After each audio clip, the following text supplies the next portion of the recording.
국민의힘, 이제는 분당하라. 국민이 심판할 것이다. 정당은 본질적으로 하나의 목표와 비전을 공유하는 집단입니다.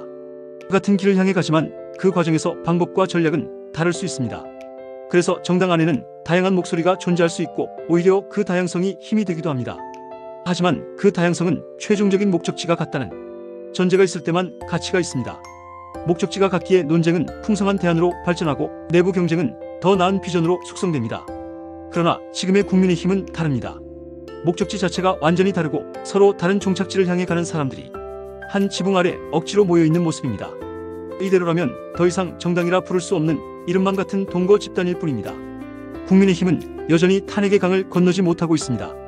찬탄과 반탄이 여전히 극렬히 대립하고 있으며 심지어 서로를 향해 배신자라고 손가락질하는 지경에 이르렀습니다.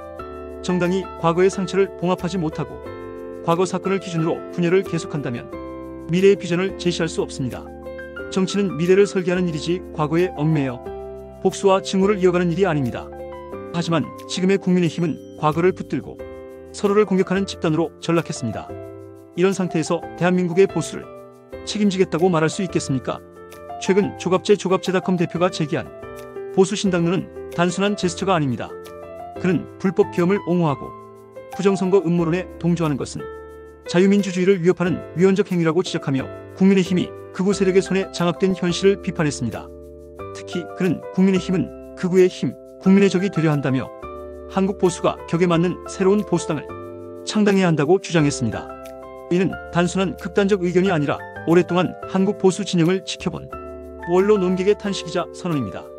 국민의힘이 더 이상 보수의 집이 될 수 없음을 보여주는 발언입니다. 홍준표 전 대구시장 또한 자생력을 상실한 정당은 해체해야 한다며 새로운 보수 정당의 필요성을 언급했습니다. 그 역시 현재 국민의힘이 보수 정당이라는 간판만 유지하고 있을 뿐 실제로는 보수의 가치와 철학을 상실했다고 판단한 것입니다. 장동혁 의원이 윤호개인 세력의 지지 속에 당대표가 된 이후 당이 극우 프레임으로 끌려가고 있는 현실은 더 이상 부정할 수 없는 사실입니다. 이런 상황에서 보수 신당론이 제기되는 것은 당연한 귀결이라 할 수 있습니다. 정당의 다양성은 언제나 필요합니다. 그러나 다양성이 정당의 근간을 허무는 혼란으로 변질된다면 그것은 독이 됩니다. 국민의힘은 다양성을 수용하지 못했습니다. 다양성을 서로 다른 전략과 방법이 아닌 서로 다른 종착지로 착각하게 만들었습니다. 한쪽은 민주공화국의 헌법 정신을 지키며 보수의 가치를 이어가려 하고 다른 한쪽은 음모론과 극단적 선동으로 정치를 오염시키고 있습니다. 이 둘은 결코 같은 길을 갈 수 없습니다. 정당은 결국 국민에게 책임을 지는 정치 공동체인데 국민에게 제시하는 목적지가 다르다면 그 정당은 분열할 수밖에 없는 것입니다. 국민의힘 내부에서는 아직도 찬탄과 반탄이라는 낡은 프레임 속에서 대립이 이어지고 있습니다. 반탄파는 여전히 윤석열 전 대통령과 그 부부를 옹호하며 윤호개인을 외치고 있습니다. 조갑제 대표의 표현대로라면 이는 해방 이후에도 일제 부활을 외치는 것과 다름없는 반역적 행태입니다. 반대로 반탄파는 찬탄파를 배신자로 규정하며 감정적 대립을 격화시키고 있습니다. 이 싸움은 이념적 토론이나 정책적 경쟁이 아닙니다. 그저 감정의 골짜기에서 상대를 증오하며 존재를 부정하는 소모적 전쟁입니다. 이런 집단에게 미래를 맡길 수는 없습니다. 이제는 차라리 합의 이혼을 해야 할 때입니다. 같은 지붕 아래에서 서로를 향해 돌을 던지는 것보다 각자의 길을 가는 것이 차라리 낫습니다. 국민의힘은 보수의 가치를 지키려는 세력과 극우적 음모론에 매몰된 세력으로 이미 갈라져 있습니다. 그렇다면 억지로 함께 갈 필요가 없습니다. 국민 앞에서 각자의 길을 선언하고 국민의 심판을 받는 것이 바른 길입니다. 누구의 길이 옳은지는 시간이 증명할 것이고 최종적인 판단은 국민이 내릴 것입니다. 대한민국의 보수는 지금 기로에 서 있습니다.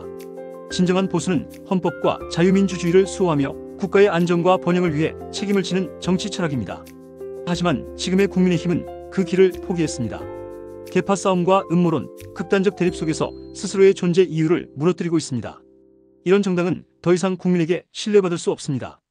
보수의 재건을 위해서는 이제 과감히 분당을 선택해야 합니다. 억지로 붙잡아 두는 것은 국민을 기만하는 것일 뿐입니다. 정치의 최종 심판자는 국민입니다. 보수 신당이든 국민의힘이든 각자의 길을 가며 국민 앞에 서야 합니다. 국민은 누가 진정한 보수의 길을 가고 있는지, 누가 대한민국의 미래를 준비하는지 냉정하게 판단할 것입니다. 이것이 민주주의입니다. 정당의 존재 이유는 국민을 대신해 권력을 행사하는 것이 아니라 국민 앞에 비전과 책임을 제시하고 그 선택을 받는 것입니다. 지금 국민의힘은 국민에게 선택을 맡기는 대신 내부 권력 다툼에만 몰두하고 있습니다. 그래서 분당이 필요합니다. 분당은 혼란이 아니라 오히려 국민에게 선택권을 되돌려주는 민주적 과정입니다. 결국 대한민국 보수의 미래는 국민의 손에 달려 있습니다. 누가 옳은 방향으로 가는지는 국민이 판단할 것입니다. 국민의힘은 이제 더 이상 한 배에 탈 수 없는 상태입니다. 서로 다른 목적지를 향해 달리는 두 열차가 같은 철로 위에 올라 있을 수는 없습니다. 충돌을 막기 위해서는, 그리고 국민의 선택을 위해서는 이제 각자 갈 길을 가야 합니다.